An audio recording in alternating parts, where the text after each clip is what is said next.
आप सभी को श्री कृष्ण जन्माष्टमी की हार्दिक शुभकामनाएं। आज हम आप सभी लोगों के सामने श्री कृष्ण जन्माष्टमी की अत्यंत महत्वपूर्ण कथा सुनाने वाले हैं। जो भी माताएं बहनें या मेरे प्रिय भाई श्री कृष्ण जन्माष्टमी का व्रत रखते हैं तो वह इस कथा को अवश्य सुने, क्योंकि इस कथा को सुनने से मनवांछित फल की प्राप्ति होती है और कान्हा जी आप सभी की मनोकामना अवश्य पूरी करेंगे।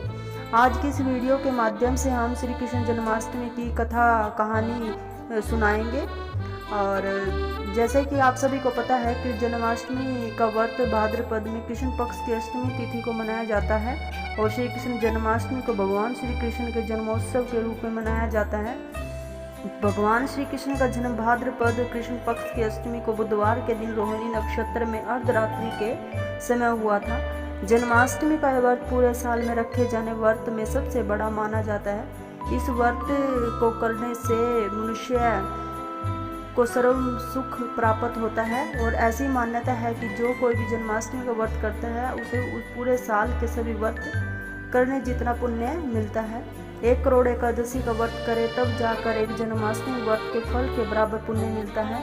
जो भी जन्माष्टमी का व्रत करता है भगवान श्री कृष्ण उसकी सभी मनोकामना पूरी करते हैं। जो कोई भी श्री कृष्ण की कथा को सुनता है भगवान उनके भी कष्टों को दूर करते हैं। द्वापर युग में जब पृथ्वी पाप और अत्याचार से भरने लगी तब पृथ्वी ने गौ माता का रूप बनाकर सृष्टि के रचयिता भगवान ब्रह्मा जी के पास गई। गाय के रूप को धारण किए हुए पृथ्वी माता के साथ सभी देवता ब्रह्मा जी के पास गए और सभी देवताओं ने मिलकर भगवान ब्रह्मा जी को पृथ्वी की दुख गाथा सुनाई। अब भगवान ब्रह्मा जी के आदेश अनुसार वहां पर उपस्थित सभी देवतागण आपस में मिलकर कहने लगे कि हम सभी इस संकट के समाधान के लिए भगवान श्री हरि विष्णु के पास जाएंगे। और सभी लोग गौ माता को साथ में लेकर श्री हरि भगवान विष्णु जी के पास क्षीर सागर में जा पहुँचे। भगवान वहाँ श्री हरि विष्णु शेषनाग की सैया पर बैठे विश्राम कर रहे थे। अब सभी देवतागण वहाँ जाकर भगवान विष्णु जी की स्तुति करने लगे। जब सभी देवतागण एक साथ भगवान श्री हरि विष्णु स्तुति करने लगे तब भगवान श्री हरि विष्णु की निद्रा भंग हुई। तब भगवान विष्णु ने सबके आने का कारण पूछा। तब दीनहीन वाणी में पृथ्वी देवी बोली कि हे प्रभु, संपूर्ण भूमंडल पाप और अत्याचार से घिर गया है।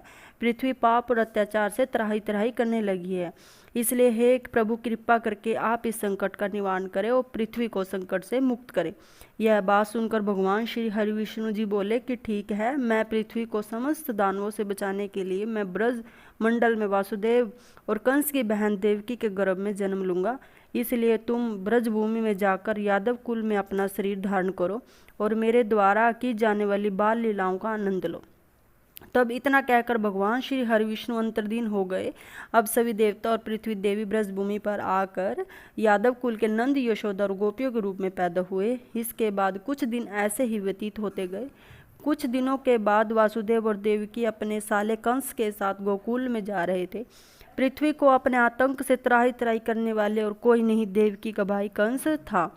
जब वे तीनों गोकुल धाम जा रहे थे तभी अचानक से भविष्यवाणी हुई, अरे दुराचारी कंस, जिसको तू अपनी बहन समझकर अपने साथ ले जा रहा है, इसकी गर्भ से जन्म लेने वाला 8वां पुत्र तेरी मृत्यु का कारण बनेगा। इतना सुनते ही कंस ने तुरंत ही तलवार उठा ली और देवकी को मारने के लिए दौड़ पड़ा। तभी वासुदेव ने उसे पकड़ लिया और कंस से कहा, कंस, यह तो बेकसूर है, इसे मारना उचित नहीं है और तुम जैसे एक यशस्वी राजा को यह शोभा भी नहीं देता। इसलिए जब भी देवकी के गर्भ से जब भी कोई संतान का जन्म होगा और तुम उस संतान को मार देना और जिससे तुम्हारा कभी भी कुछ नहीं होगा। अब कंस ने उसकी बात सुनी। तब उस अत्याचारी कंस ने वासुदेव की बात मान ली और वासुदेव और देवकी को ले जाकर एक जेल खाने में बंद कर दिया। अब जब भी देवकी को कोई पुत्र होता तब वह कंस उस पुत्र को मार देता था। देवकी के 7 पुत्रों के मारे जाने के बाद 8वें गर्भ की बात कंस को जब मालूम हुई तो इस बात का पता चलते ही कंस ने देवकी और वासुदेव को एक विशेष कारागार में डलवा दिया और वहां पर कड़ा पहरा लगा दिया। भाद्रपद के कृष्ण पक्ष की अष्टमी को अर्धरात्रि के समय पद्मधारी भगवान श्री कृष्ण का जन्म हुआ। चारों ओर प्रकाश फैल गया। लीलाधारी भगवान की लीला देखकर वासुदेव और देवकी उनके सामने हाथ जोड़कर खड़े हो गए। भगवान श्री कृष्ण ने जब अपना बाल रूप लिया तब देवकी और वासुदेव की हाथों की हथकड़ी या टूट गई। दरवाजे अपने आप खुल गए, पहरेदारों की नींद आ गई और तब वासुदेव भगवान श्री कृष्ण जी को अपने साथ लेकर वहाँ से निकल गए। जब वासुदेव जी ने यमुना को पार करने के लिए यमुना के अंदर प्रवेश किया, तब यमुना का स्तर बढ़ने लगा। भगवान के चरण कमल छूने को ललायित यमुना भगवान श्री कृष्ण के पैरों को जब वह छू लेती है, तब भगवान के चरण कमल स्पर्श करते ही वह एकदम से नीचे उतर गई और बिल्कुल घट गई। वासुदेव पैदल ही यमुना को पार कर गए और गोकुल धाम पहुंच गए। वहां जाकर उन्होंने देखा कि एक दरवाज़ा खुला हुआ है।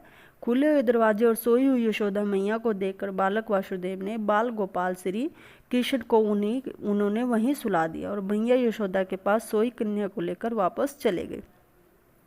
जब वासुदेव वापस कारागार में पहुंचे तो उन्होंने अपने आप ही बेड़ियां लग गई, दरवाजे भी बंद हो गए और सोए हुए पहरेदार जाग गए। अब हथकड़ियां लगने के बाद वह कन्या जोर जोर से रोने लगी। तो पहरेदार ने कन्या की रोने की आवाज़ सुनकर कंस के पास खबर भेज दी कि देवकी की 8वीं संतान का जन्म हो चुका है। यह सुनते ही कंस दौड़ता हुआ कन्या को हाथ में लेकर जैसे पटकने ही वाला था, तभी वह कन्या हाथों से छूकर आकाश में उड़ गई और साक्षात देवी के रूप में प्रकट हो गई और कहने लगी, अरे दुराचारी कंस, तुम्हें मारने वाला तो गोकुल में पहले से ही पैदा हो चुका है, अब तुम्हारा वही वध करेगा। तब भगवान श्री कृष्ण ने कंस और जैसे राक्षसों का वध करके पृथ्वी देवी और अपने भक्त जनों की रक्षा की। और तो ये कहानी श्री कृष्ण की कथा थी।